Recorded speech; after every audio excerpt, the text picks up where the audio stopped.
한참에 말씀이 계셨다. 말씀은 하나님과 함께 계셨는데 말씀은 하나님이셨다. 그분께서는 한참에 하나님과 함께 계셨다. 모든 것이 그분을 통하여 생겨났고 그분 없이 생겨난 것은 하나도 없다. 그분 안에 생명이 있었으니 그 생명은 사람들의 빛이었다. 그 빛이 어둠 속에 비치고 있지만 어둠은 그를 깨닫지 못하였다. 모든 사람을 비추는 참 빛이 세상에 왔다.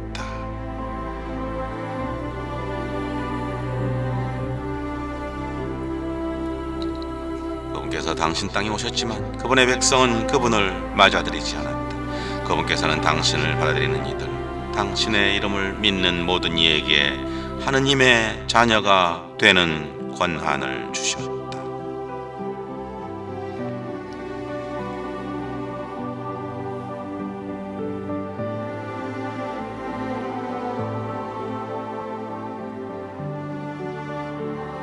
너희는 멈추고 내가 하느님임을 알아라. 나는 민족들 위에 드높이 있노라. 세상 위에 드높이 있노라. 시편 46장 11절. 시편은 어떤 성서인가요? 두 번째 나눔 시간입니다.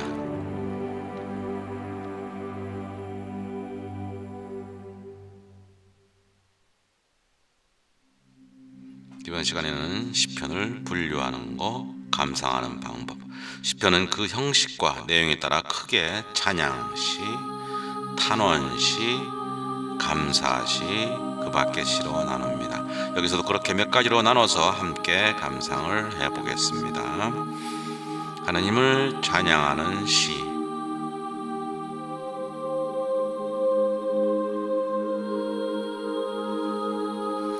유일하신 절대자 하나님, 창조주 하나님, 이스라엘 백성의 믿고 따르는 하나님을 기리고 찬양하는 시편들입니다. 하나님을 찬양하라는 권유로 시작하여 하나님을 찬양하는 이유를 나열한 다음에 다시 하나님을 찬양하거나 짧은 축복문이나 기도문으로 마무리하는 형식으로 짜여져 있습니다. 대개 시편 8장, 19장, 29장, 33장, 67장 쭉쭉쭉 생략하겠습니다. 145장부터 150장 등이 찬양시로 분류됩니다. 할렐루야 내용이 많이 나와 있습니다. 시편 8편을 감상하겠습니다. 주의 이름 온 세상에 어찌 이리 크십니까?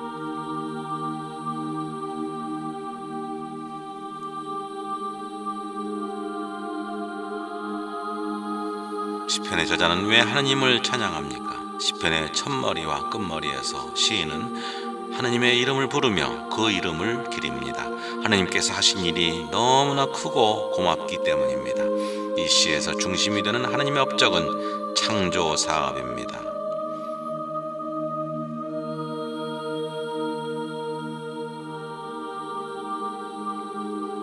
창세기 1, 2장에 나타나는 창조 업적이 시인의 입을 빌려서 다시금 묘사됩니다. 도대체 사람이 무엇이기에 하느님께서는 그를 당신 창조의 중심에 놓으시고 만물을 돌보게 하셨는지 시인은 다만 감격하여 하느님을 찬양합니다. 본래 그럴 만한 자격이나 능력을 갖추고 있지 않은 사람에게 하느님께서는 존귀와 영광의 관을 씌워주셨기 때문입니다. 신약 성서의 히브리서 저자는 이 시편을 빌려 예수님을 노래합니다. 히브리서 2장 6절부터 9절에 이 시편에 나오는 인간상이 예수님 안에서 드러난다고 보았던 것입니다. 여하튼 우리는 이 시편을 노래하면서 새삼 자연 속에 있는 인간의 위치와 사명을 되돌아보게 됩니다. 히브리서 2장을 한번 읽어보십시오. 가뜩이나 생태계 위기를 느끼는 이 시기에 이 짧은 시편의 울림은 크게 번져나갈 것입니다. 우리의 주님, 주님의 이름 온 세상에 어찌 이리 크십니까? 노래하면서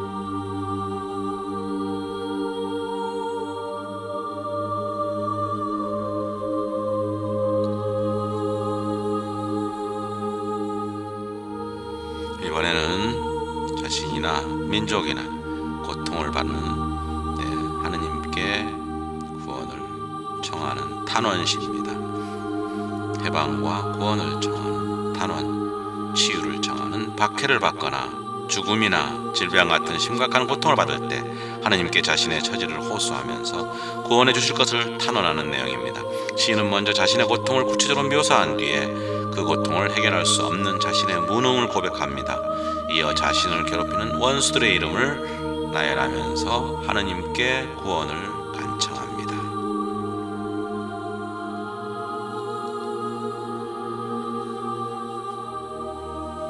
이런 단어는 한 개인이 드리기도 하고 전쟁에서 패배할 경우나 예루살렘의 파괴와 같은 국가의 위기 상황에서 집단적으로 드리기도 합니다.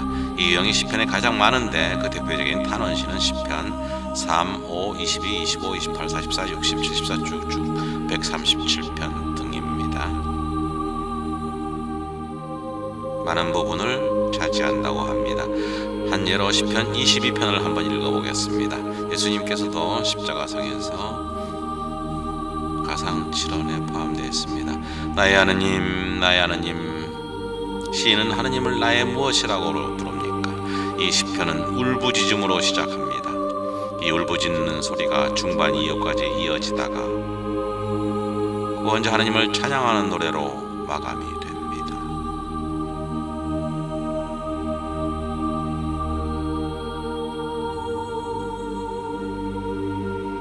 지금 뼈마디마디 드러나 셀 수 있는 처지에 빠진 이 시인이 겪고 있는 곤경과 어려움은 몹시 심각합니다. 그런 처지에서도 시인은 끝끝내 하느님을 믿고 의지하며 자신의 구원을 맡겨드립니다. 그런 맥락에서 예수님께서 십자가 위에서 하신 마지막 말씀 엘로이 엘로이 레마 사박타니 라는 말씀을 이해할 수가 있습니다.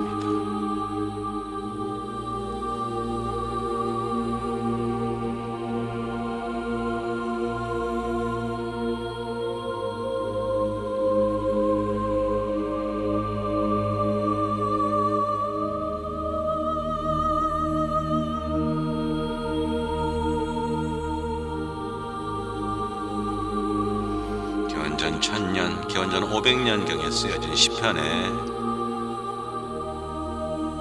예수님이 십자가상에서 인용했다는 게 너무도 놀라운 사실입니다.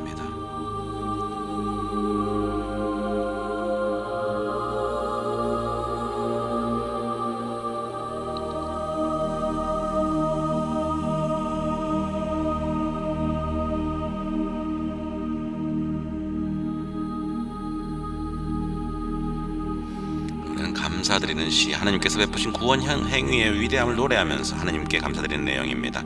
시작은 찬양시와 비슷한데 본문에서 하느님의 구원 역사를 나열하면서 하느님께 영원히 찬미를 드리겠다는 약속과 지속적인 신뢰심을 표현한 다음에 끊임없이 감사의 기도를 드려야 함을 공동체에 권유하면서 미래지향적으로 끝맺고 있습니다.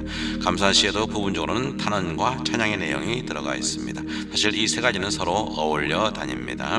대표적인 감사시 시편 18, 30, 32, 34, 138편 등에서 나옵니다.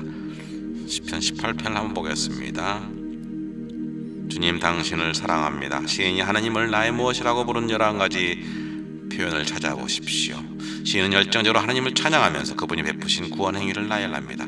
하느님은 그를 원수의 손에서 거센 물속에서 건져주시고 어깨를 펴게 해주시고 상을 내려주시고 붙들어 주시고 적대자들 위에 높여주셨습니다. 그렇게 시인은 이 고마움을 어찌 만민에게 알리지 아니하고 당신의 이름을 노래하지 않을 수 있겠습니까? 시인이 고백하는 하느님은 하늘을 밀어제치시는 자연의 주재자이시며 옳게 살았다고 상을 내리시는 정의의 하느님이십니다. 결국 시인은 우리가 의지할 대상은 인간이나 다른 무엇이 아니라 하느님뿐이시며 한 마음으로 당신을 위하면 당신께서도 한 마음으로 위해 주신다고 체험에서 우러나온 고백을 하고 있습니다. 이 시편은 사무엘 하권 22장에서 다윗의 노래로 나올 만큼 오래된 노래입니다. 복되어라 밤낮으로 그 법을 되새기는 사람. 그 밖에 지혜시, 교훈시, 시의 주요 내용이 하나님의 백성으로 바르게 사는 길을 알려주는 시편들입니다. 하나님의 가르침, 토라와 하나님의 말씀을 성실히 지키면 주님의 구원을 받지만 그 말씀을 어기고 들었지 않으면 멸망에 이른다는 교훈을 심어주고 있습니다. 대표적인 시편 1장, 9장, 10장, 쭉쭉 133장 등이 있습니다. 의인의 길은 주님께서 보살피신다. 시인은 의인을 무엇에 비유합니까? 1편은 지혜 시 하나이기도 하고 10편 전체의 서론이기도 합니다. 비록 6줄밖에 안 되는 짧은 시이지만 아주 중요한 내용을 담고 있습니다. 이 시는 행복으로 가는 길과 멸망에 이르는 길을 제시합니다. 사람들은 누구나 행복하길 바라고 그것을 위해 온갖 애를 다 쓰지만 누구나 행복하지는 않습니다. 또 참된 행복이 무엇인지 아리송합니다. 1편이 보여주는 행복한 사람은 주님께서 주신 법을 낙으로 삼아 밤낮으로 그 법을 되새기는 사람입니다. 여기서 법은 토라만, 율법만이 아니라 하나님의 말씀 전체, 곧 성서의 가르침이라 할 수가 있겠습니다. 되새기는 일 역시 머릿속으로 공부하는 것이 아니라 실제로 그 가르침대로 살아가면서 체험하고 고백하는 일입니다.